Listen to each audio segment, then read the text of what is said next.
Hello everyone, Ruby Ravel here. Today I want to talk about the relationship between the sun and moon, how these two twin luminaries inform the development of different strata of our consciousness, but also my feeling that the identification of a someone with their sun sign and solely their sun sign is perhaps something that is a bit suspicious and should always be viewed in a larger context. So typically when we meet someone new and we start gabbing about our star signs, once we've managed to cross any possible bridges or obstructions to indulging our astrological appetite with someone new, we talk about what our sun signs are. We say, I'm a Virgo, or I'm a Sagittarius, I'm Aquarius, I'm a Taurus, as though that were in some way the shining core of ourselves. And it is, and it can be. But I am also increasingly convinced of the notion that our sun is not something that we inherently are, that just kind of sits there radiating its glory without any development required. It's something that we become, that we have to work towards. And for some people, the process of becoming their sun is one that comes very naturally, something they identify with very early on in life. But for others, it may be this constant obstacle, almost like this curse, this thing they've inherited that they have to occupy, even if it may seem incongruous and at odds with almost everything else going on in their chart. I often feel that perhaps in terms of everyone, the moon is almost a better place to start, because the moon does represent a much more primordial, infantile and instinctual part of us that is kind of there habitually and naturally, whether we like it or not. If we think about the symbology of the moon is a passive, changeable receptacle. It does, even though it appears to give out light, it actually has no light of its own. It's just what it gets from the sun.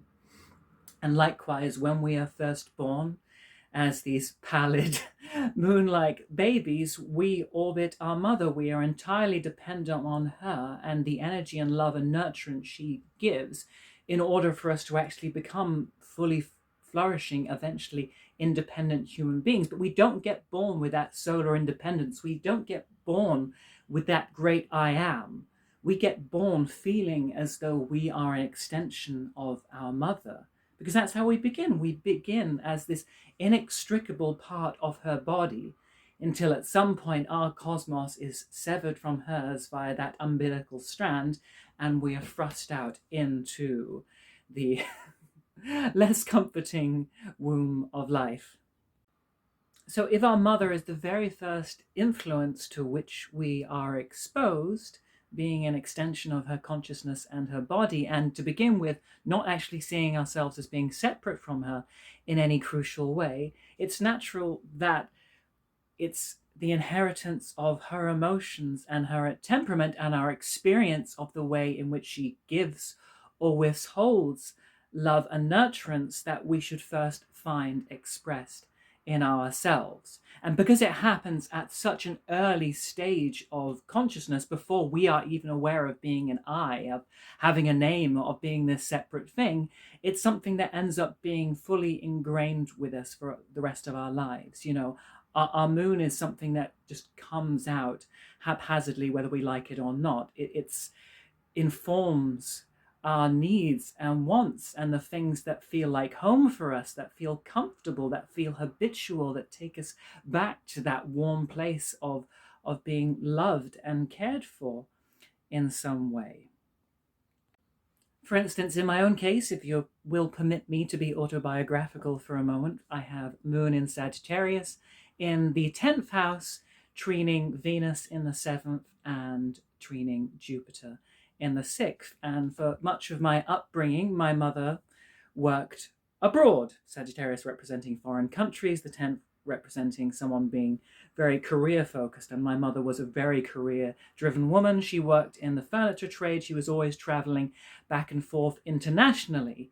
But therefore, when she did come back, it was this special event where she was the female Santa Claus, the gift giver who would rain down the bounty that she had found on her travels abroad, and be full of these tales of all the things she'd experienced and the mythological larger than life figures that she encountered. And indeed, she was a larger than life figure, both in terms of her corporeal form, but as well as her personality, which could definitely be very jolly, very generous, very philosophical, but also at times overbearing. So such a big persona that it often didn't leave much room for anyone else's, because it always wanted that limelight that we seek when we're in the 10th house, and which I too also love. But the moon as well also represents not just the mother, but anyone who played a nurturing role for us.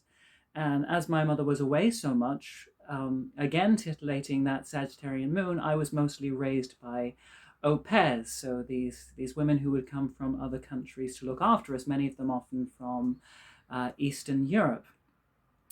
But my mother was also my first introduction to religion and spirituality. While my father is and was an atheist, my mother was a Christian. She took me to church, but she always taught me to think for myself, not just to accept any doctrine or dogma that was brought my way, but to find my own approach to discovering celestial truths, not just taking what was coming from the preacher's mouth by rote, but finding what felt right to me intuitively inside, again, in that very Sagittarian way. She was the first one to say that there is meaning to life beyond this everyday experience. There are other worlds that have a moral resonance with what we experience now. And all of those experiences of my mother and her legacy are all things that I still very much embody now. I still take great comfort in religion and spirituality and occultism and wisdom as means of trying to make sense of my place in the cosmos. And with the comfort that she exhibited in being the center of the attention and hogging the limelight on the world stage, I am also very comfortable being in that position. And likewise, because I was raised by au pairs from foreign countries, I often feel more at home with foreign people than I do from my own land. That there's just that sense of warmth, of everything just slotting into place in those situations, and including with the partners that I have sought consequently. And the fact that often I feel like my values are very contrary to the ones of my homeland, and that I still feel whenever I go into a church, into a temple, into any kind of sacred place, that I am experiencing some kind of homecoming that reinforces the roots of what I am. And that's the thing, the moon is the root from which we grow. And the sun, which follows on from that crowning solar consciousness, is more like the fruits of the canopy of that tree. But like I said, not everyone gets to that point, and it very much depends on where the sun is placed in the natal chart at all.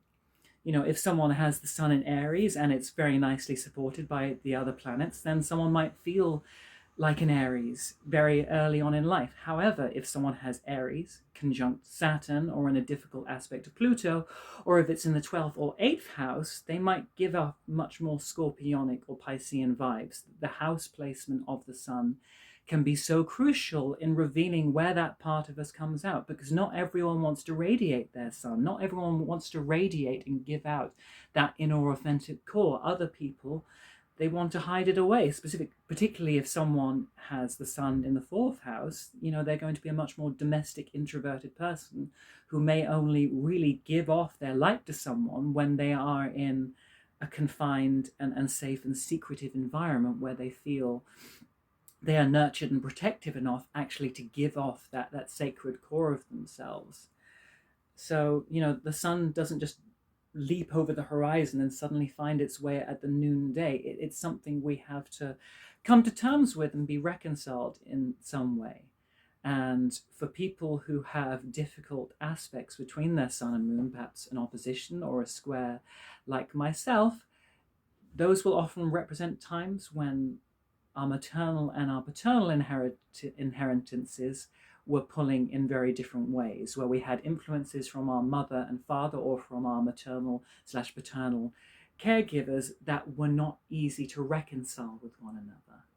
And we may have found ourselves at times feeling more sympathetic to one parent and more antagonistic to another, or going vice versa between them, realizing that both of our parents are in some way extreme people, and that we, as the fruit of their loins, are in some way the marriage, the strange living marriage of those extremities. And part of the job of becoming, of individuation, is figuring out our relationship with that side of ourselves. Anyway, I feel like that's a good start. That covered a lot of the things I wanted to say. Thank you for indulging my autobiographical ramblings as well. And if you have any questions or things that you would like to share about your own chart, your own sun and moon, please leave comments. It's always nice to talk to you and communicate with you.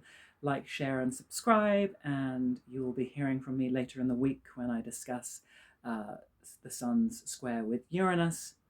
All right, bye.